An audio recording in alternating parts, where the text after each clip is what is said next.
All right, let's get real. We've been told over and over, be selfless, serve others, give, give, give. And don't get me wrong, connection is everything. But here's the thing no one says out loud. You cannot pour from an empty cup. You want to change your life in 2025, then it's time to turn the focus inward. Not in a selfish, me first, forget everyone kind of way. No. I'm talking about radical self-responsibility. I'm talking about owning your time, your energy, your boundaries, like your life depends on it. Because it does. The truth, most of us spend way too much time worrying about what they think. We dim our light so others feel comfortable. We betray ourselves to keep the peace. And we wonder why we feel exhausted, unseen, or resentful. Enough. This year, 2025, is about choosing yourself. Fully, unapologetically, not in a way that isolates, but in a way that builds the strongest foundation possible for the life you deserve. So, what does that actually look like? It looks like saying no without guilt, like not explaining yourself when you don't owe an explanation, like holding boundaries so tight that only the people who truly respect you can stay close. It looks like showing up as your whole self, messy and magnificent without apology. It's uncomfortable, isn't it? Because the world loves a people pleaser. But let me ask you, what has people pleasing ever given you besides exhaustion? This is the year you get honest about what you want, about what's not working, about where you're playing small. You will ruffle feathers. People will not like it. And that's okay. Because the ones who truly love you, they don't love you for what you do for them. They love you for who you are. So here's my challenge. Make 2025 the year you bet on yourself. The year you choose you. The year you stop proving, performing, and perfecting, and instead step into your own damn power. The world doesn't need a quieter, more palatable version of you. It needs the real you. Now go claim it. Radical self-responsibility is not a soft, feel-good concept. It is a fierce, no-nonsense commitment to yourself. It means recognizing once and for all that no one is coming to save you. No one is going to hand you the life you dream of. No one is responsible for your happiness, your boundaries, or your healing, except you. And while that might sound terrifying, I want you to reframe it. It's actually the most freeing realization you can have. Because when you stop waiting for permission, for validation, for someone else to do the work for you, you get to step fully into your own power. The problem is, we live in a world that makes it incredibly easy to blame others for where we are. Our parents, our boss, our partner, society. There's always someone or something else to point to when life isn't going the way we want. And listen, I'm not saying those things don't impact us. Trauma, systemic barriers, unexpected loss. These are very real, very hard things. But if we let them become the reason we stay stuck, we hand over our power. Radical self-responsibility isn't about ignoring the hard things that have happened to us. It's about acknowledging them and then saying, now, what do I do with this?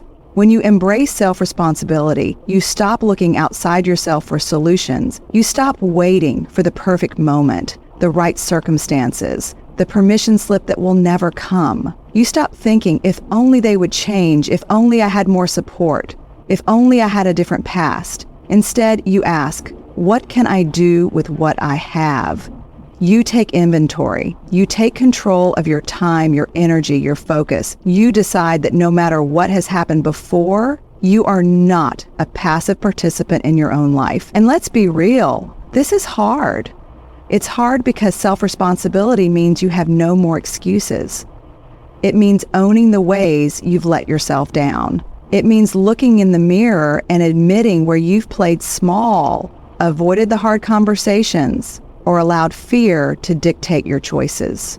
That level of honesty is brutal, but on the other side of it, freedom. The freedom that comes from knowing you're not waiting anymore. The freedom that comes from knowing that everything you want is in your hands. Most of us have spent years believing that other people's opinions, expectations, or behaviors control our reality. That's why self-responsibility feels so radical, because suddenly you're no longer giving anyone that power. You're no longer shaping your choices around what will make others comfortable.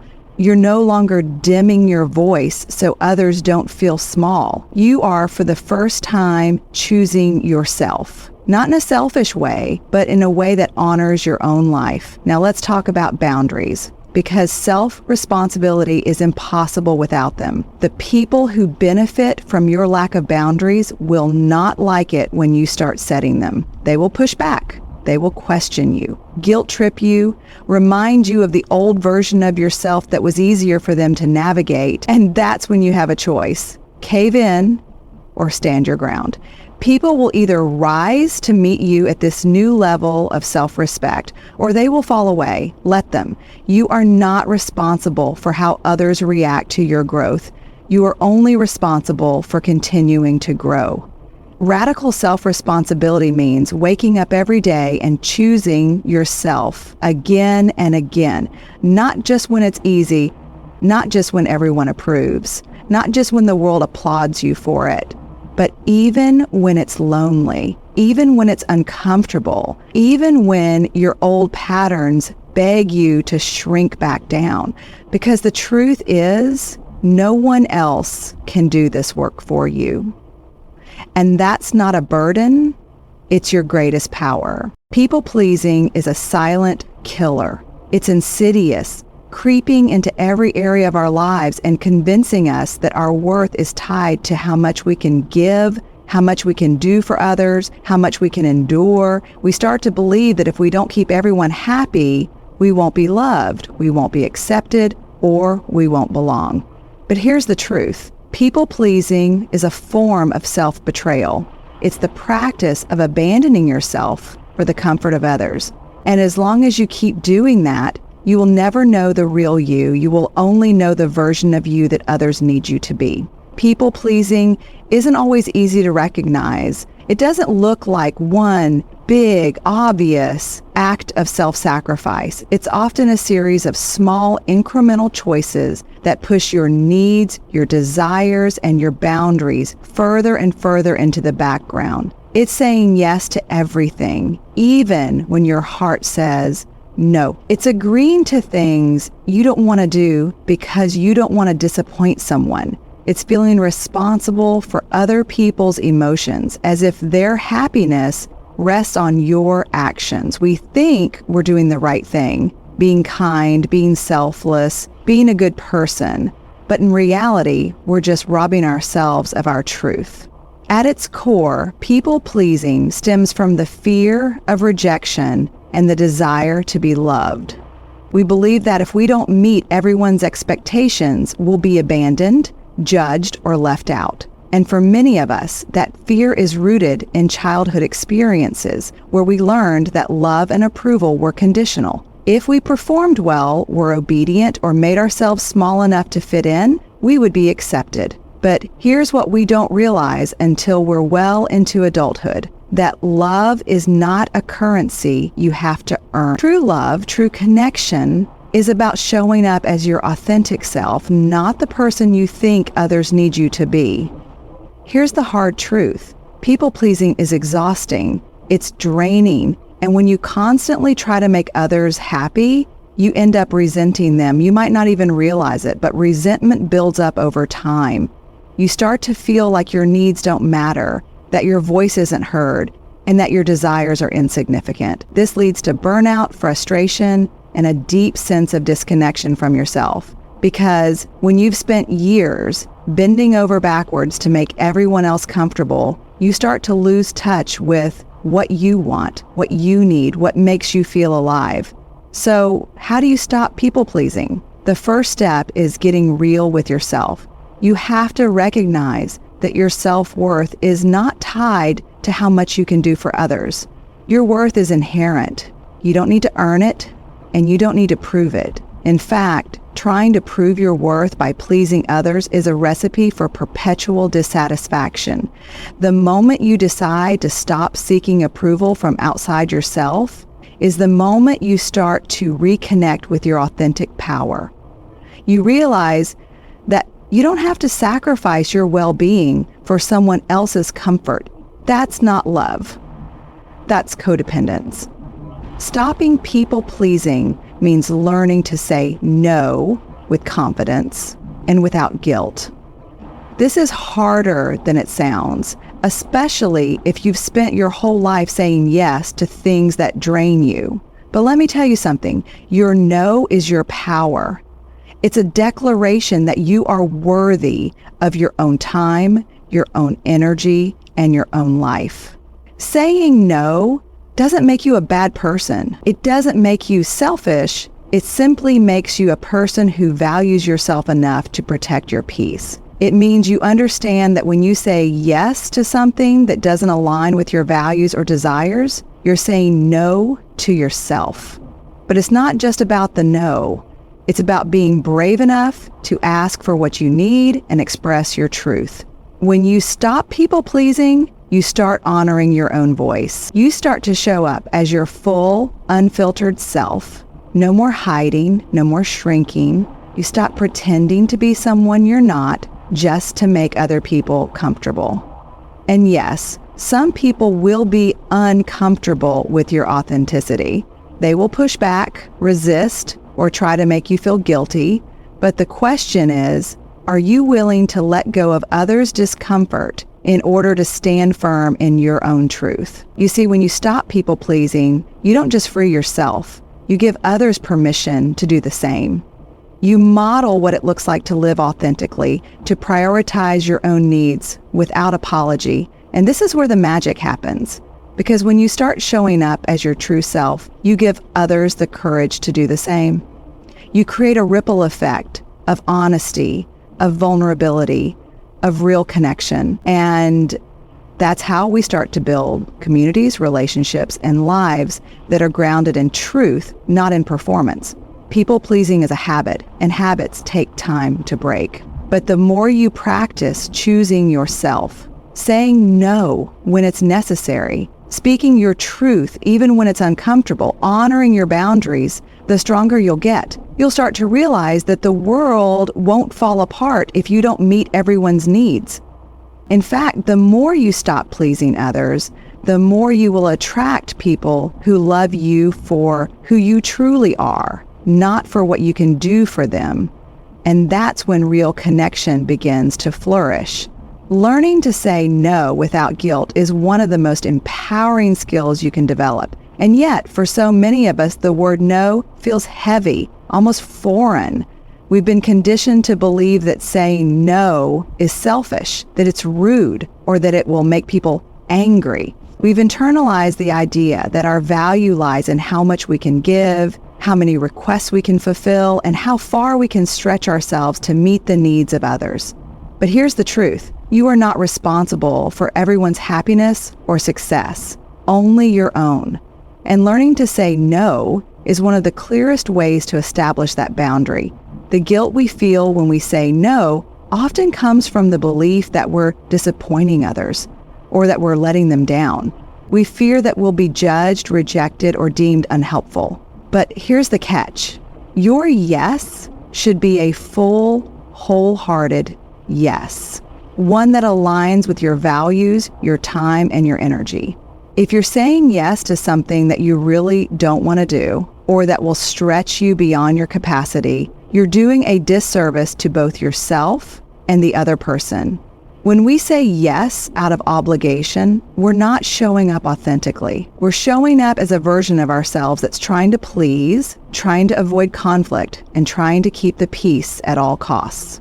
The first step to saying no without guilt is realizing that your time, your energy, and your well-being are valuable, and that you get to decide where to invest them. You don't owe anyone a piece of your soul just because they ask for it. In fact, when you constantly say yes to things that drain you, you're saying no to your own needs. You're saying no to rest, to self-care, to the things that actually nourish you. And over time, this will lead to burnout, resentment, and a deep sense of disconnection from yourself. So every time you say no, you are actually saying yes to your own well-being, to your own peace, and to your own truth. Saying no without guilt also means setting clear boundaries. And boundaries are a radical act of self-love. It's about recognizing your limits and being brave enough to enforce them. For example, if someone asks you to take on a project at work, but you know you're already overwhelmed, saying no is a way of protecting your mental health and your productivity. It's not about being difficult. It's about being honest with yourself and others about what you can reasonably handle. When you consistently fail to set boundaries, you're essentially telling people that your time is not valuable. But when you set clear boundaries, you're demonstrating that you respect yourself and that you value your time. A powerful mindset shift occurs when you realize that saying no is actually an act of kindness, both to yourself and the person you're saying no to. It's easy to think that saying yes to everything makes you a good, helpful person. But in reality, when you overcommit, you become less effective, less present, and less able to serve others. By saying no to things that don't align with your priorities, you create space for the things that truly matter. And when you say no, you're also giving the other person the opportunity to find someone who is actually able to meet their needs with the energy and attention they deserve. It's a win-win. One of the reasons we feel guilty when we say no is because we often fear the emotional reaction of others. We worry that people will be angry, disappointed, or resentful. But here's the truth. You cannot control how others feel. It's a harsh reality, but once you accept it, it's incredibly liberating. If someone reacts negatively to your no, that's their emotional responsibility, not yours. You are not responsible for managing other people's feelings, and you don't have to shoulder the weight of their expectation. When you set a boundary, you are teaching others how to treat you, and that might initially cause discomfort, but discomfort is not a reason to abandon your boundaries. It's simply a signal that you're growing. Another reason we struggle with guilt when saying no is because we are afraid of losing relationships. We think that by saying no, we'll push people away or ruin the connection we have with them. But let me challenge that belief. True relationships are built on mutual respect, and that includes respecting each other's time, energy, and boundaries. If someone truly values you, they will respect your no and understand that it comes from a place of self-care and integrity. And if someone doesn't respect your boundaries, it's an indication that the relationship is not healthy or balanced. Healthy relationships are rooted in the understanding that both people's needs matter, not just one person's needs at the expense of the other. Finally, remember this. You don't need to justify or explain your no. Saying no doesn't require a long, drawn-out explanation or a list of reasons. You don't owe anyone an elaborate excuse. In fact, the more you justify or over-explain your no, the more you undermine your own power. A simple, "I'm not able to do that right now," or "that doesn't align with my priorities at the moment," is more than enough. When you give a long explanation, you're essentially leaving the door open for negotiation, or for the other person to guilt you into changing your mind. A clear, concise no is not negotiable, and it stands on its own. By saying no without guilt, you are showing yourself the ultimate respect. You're acknowledging that your needs, your time, and your energy are just as important as anyone else's. You're setting yourself free from the burden of constant approval seeking, and you're creating space for the people and experiences that truly align with who you are. And over time, saying no becomes easier, more natural, and more empowering. Setting and holding boundaries is one of the most essential skills for living a fulfilling and healthy life. Boundaries are not walls meant to isolate or disconnect. They are the lines we draw in our lives to protect our emotional, mental, and physical well-being.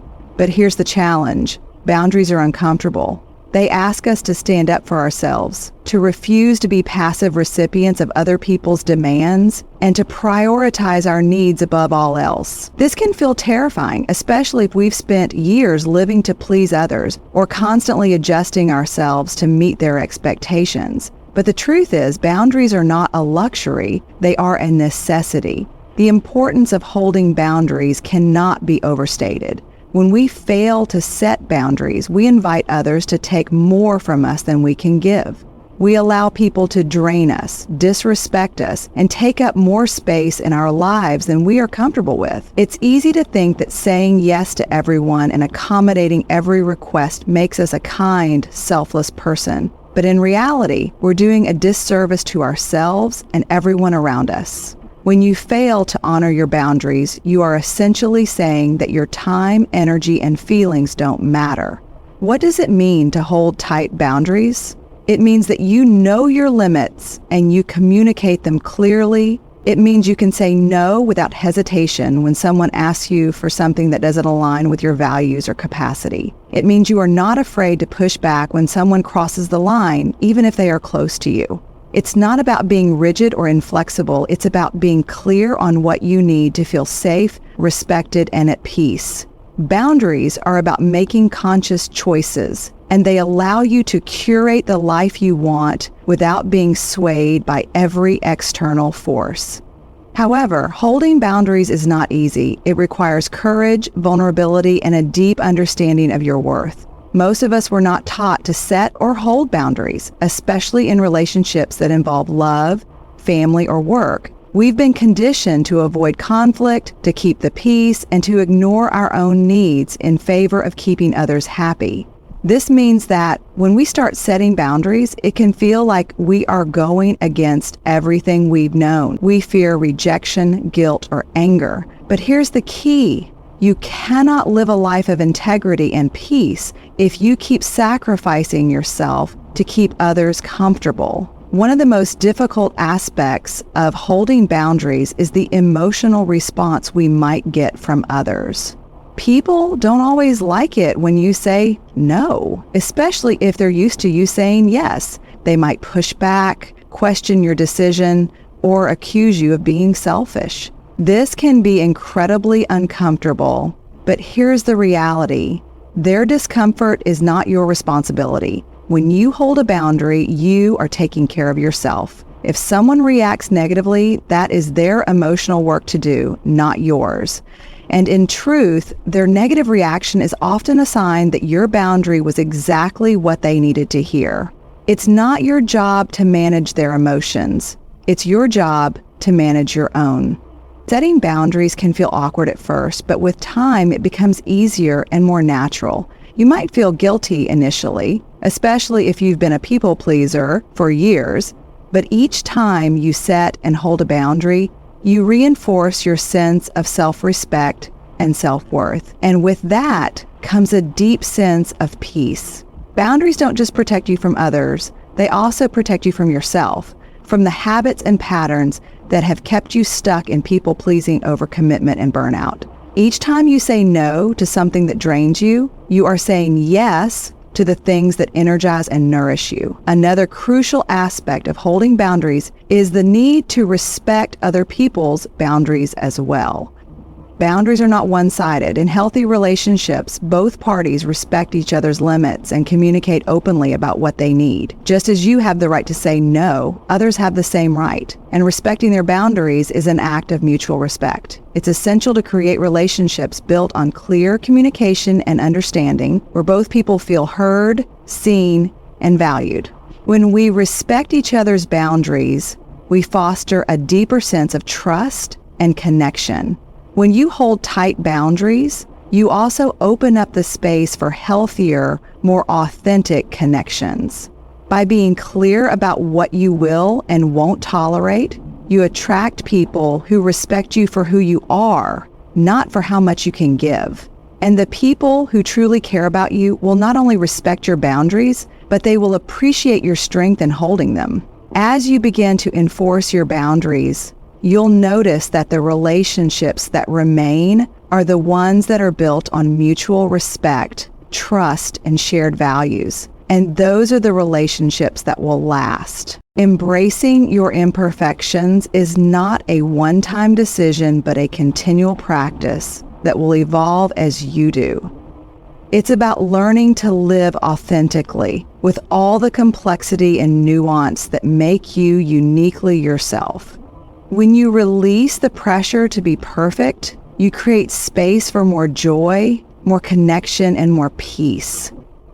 You begin to realize that your flaws and mistakes are not barriers, but pathways to growth and deeper understanding. The more you accept yourself as you are, imperfections and all, the more you open up to the beauty of life in all its messy, imperfect glory.